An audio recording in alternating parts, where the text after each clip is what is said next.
Good morning. It's great to be with EIF again. And I'm very thankful actually for this event organized by EIF. Let me thank Sabine Verheyen, let me thank Pilar de Castillo, Malcolm Harbour is sitting here, and of course the whole of the EIF community. And let me thank the Commission as well for being such an important part for such a long time. Linda is here, but I see so many other colleagues from the Commission in the room. And I think without your help, neither EIF nor this discussion actually would have worked as well as it did. So let me be very grateful and thankful for this. Nigel Hickson is here, who is our Vice President for Europe. He's sitting there for ICANN as well. And a special thank goes to Hamadoun Touré, Secretary General, the ITU.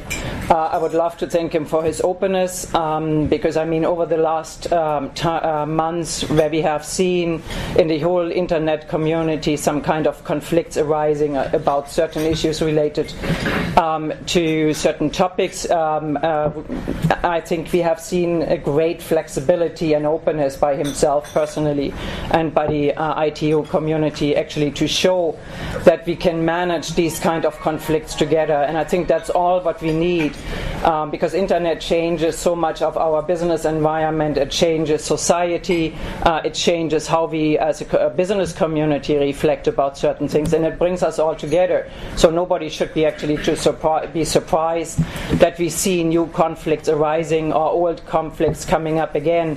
And I think it's never, personally I think it's never a problem to face problems and conflicts as long as you're capable of dealing with them and changing them to the positive.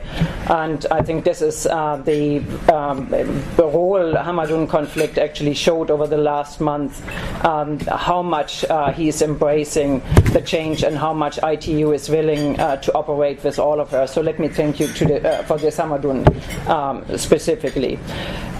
We are very grateful actually to have this opportunity to discuss the WTPF process. We are grateful that internet governance is part of this, because nobody has the right answer yet how internet governance should evolve. And I think being, coming from ICANN and being on the board of ICANN, I can tell you it's a tough process because it's not defined. It's something which is quite new. So you really have to work it out, and it brings the whole internet community together. It's not just a technical community, but it's the government advisory body, which is part of the ICANN process and which plays a more and more crucial and more important role. It's the business community, but only all of us together can define this process. So what means actually multi-stakeholder approach is something relevant and quite unique, and I think we all have to reflect on it, how we want to move it forward. This is true in the ICANN environment, but I would say it's true becomes part of the ITU culture now as well. So it will be important to reflect, what actually we want to achieve and how we want to define it. So what we are looking forward from ICANN is really that we all should embrace the opportunities. We should embrace an open and secure internet, and we should all find it together. Panic, it's never a good way forward, but only positive, looking for positive solutions. When you look to ICANN, it's really, and I just want to maybe highlight few points which are relevant for the topic. So ICANN over the last years changed drastically. We do have a new CEO. We are opening new hubs in different places of the world.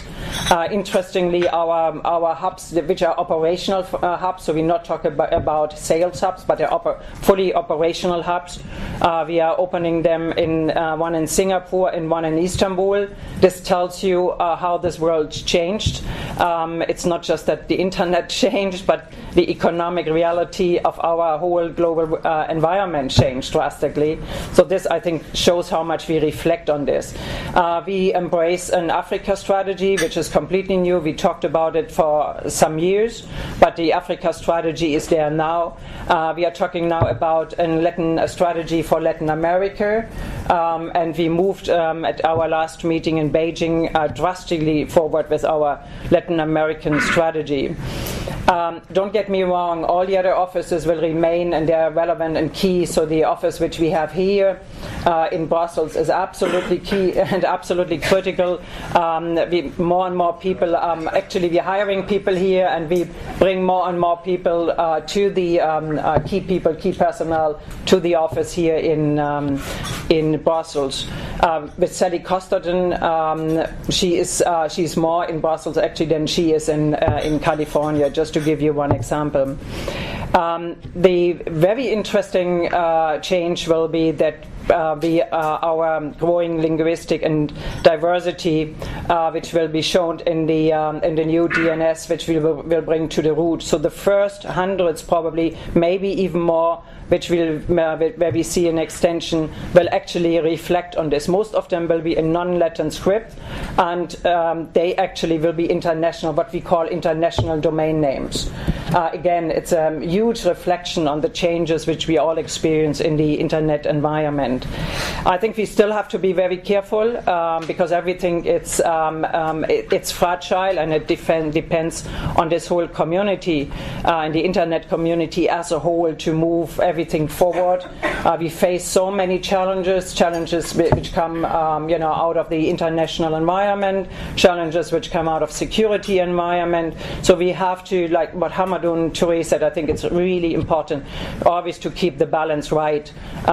Whenever we face a severe challenge or a severe crisis, we should not go and move to the extreme, but we should really look for the balance which is needed, because we are all defining this together, and if one of the key players gets it wrong and moves too much to an extreme position, this will hurt all of us. So it's really important to take his message as important, as extremely important. And finally, just let me thank all of you again. We are very grateful to be here. We are grateful as a board to be invited to all of these EIF events, and let me thank you again. Thanks so much.